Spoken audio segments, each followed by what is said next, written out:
You are wrong about Thanos and Doctor Doom and I guess everything else. Now, give me your money, which seems to be Marvel's new PR strategy, as one of the biggest complaints thrown at Doomsday is that Doom has not had much build-up. The most we got is a post-credits scene that was pasted to the end of a movie where we got a green-hooded man letting a child touch his face. And while getting all defensive about it, Mr. Marvel Man decided to disparage his own work in an attempt to save face. It's like he's saying, hey, my new movie, it's not that bad, because my old movies that you guys love, well, they weren't actually that good to begin with. Saying that we as fans all remember Thanos wrong. That fans exaggerated how much built up Thanos had in the MCU before Infinity War, because all Thanos ever did was sit in a chair. That the Thanos buildup has built up in people's heads over the years. I have to admit he sat on a chair at the end. I know. He pulled the gauntlet out and said, "I'll do it myself." Yep. And he yelled at Ronan on a video screen briefly. Sure did. And that was kind of it. But Mr. Feige, if Thanos barely mattered in the MCU, why does Tony say It's you who doesn't understand that Thanos has been inside my head for 6 years, since he sent an army to New York and now he's back. Really seems like Tony's desperate, that he's terrified because this threat has been looming over him for quite some time. But if you disagree with me, maybe we should play a little game of Marvel What If. Like, what if we just removed Thanos from the MCU before Infinity War? What would happen? What would change? Well, starting off with the Avengers, remove Thanos from it, Loki wouldn't have a way to get to Earth. And nobody would give Loki an alien army to invade Earth.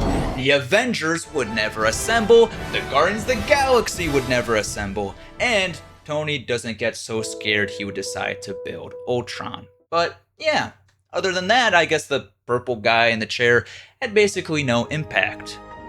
And by the way, the whole sitting in a chair nonsense really is a weird way to measure build-up. This isn't something that we just saw in Marvel, because if you look to Star Wars, the Emperor isn't physically in A New Hope. Yet we hear he's so scary that he's above Vader, he's above Tarkin, and he wiped out the Old Republic by disbanding the Imperial Senate. And then in The Empire Strikes Back, you could say that he's just a guy sitting in a chair. Yet we see Vader bowing down to him, because even though he's not the main antagonist, he still has been sufficiently set up as a threat for Return of the Jedi. So be it, Jedi.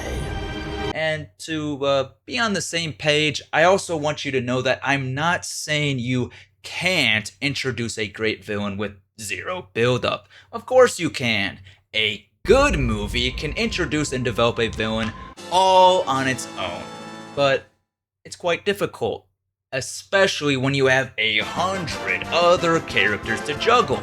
Bringing us back to Doomsday. Having a villain that has done nothing and impacted nothing in the MCU. Even though we just had a Fantastic Four movie, that would have just been so easy, so natural to bring him in, but whoopsies. All we got is that we now know that Latveria exists on Earth 828, and we're kind of grasping at straws here, which is the problem. And a deep one at that, because it's not just that Marvel hasn't spent the last 2 phases building up Doom, it's that they spent the whole multiverse saga building up someone else. Kang. That's a terrible idea.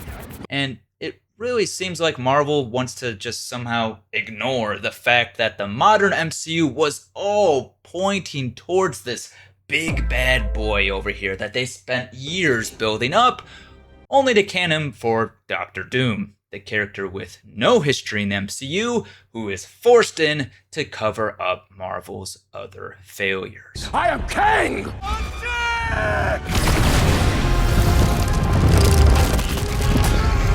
None of this should have happened. But it did. Marvel's plan is just to ignore Kang and hope you do too. Thanks for watching DUCKFINDER on YouTube. For more premium content, subscribe.